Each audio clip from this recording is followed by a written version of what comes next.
నా జీవితంలో మా అమ్మగారు బలమైనటువంటి వెన్నుముక లాంటి మా తల్లిగా. ఆమె నేను పడినప్పుడు, హాస్పిటల్లో ఉన్నప్పుడు, ఇంటికి వచ్చినప్పుడు ఆమె చేసినటువంటి ప్రార్థన ఫలితమే ఈరోజు నేను ఇట్లా వాక్యాన్ని తెలియపరచడానికి కారణం. పడినటువంటి వాడిని లేవనెత్తింది, పడినటువంటి వాడి కొరకు ప్రార్థన చేసింది, బలముగా ప్రార్థన చేసింది. ఉదయం లేచి 4:30కి మొర్రపెట్టి ప్రార్థన చేసింది నా తల్లి, మా అమ్మగారు. వాడి యొక్క జీవితము అంతే, వాడు చనిపోతాడని ఆలోచన కలిగినటువంటి మనుష్యుల యొక్క తలంపులను మార్చినటువంటి ప్రార్థన నా ప్రభు అయినటువంటి యేసుక్రీస్తు వారు చేశారు.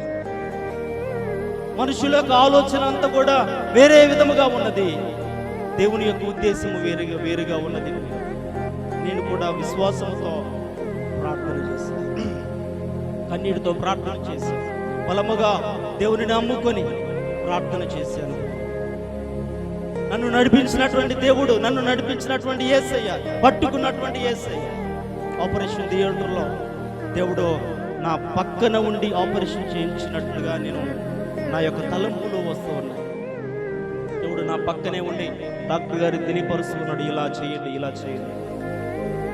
దేవుడి యొక్క ఆశ్చర్యమైనటువంటి కార్యాన్ని నేను కళ్ళారా నుంచి చూసినటువంటి వాడు, నా యొక్క జీవితమును మార్చినటువంటి దేవుడు, నా యొక్క తలంపులను మార్చినటువంటి దేవుడు.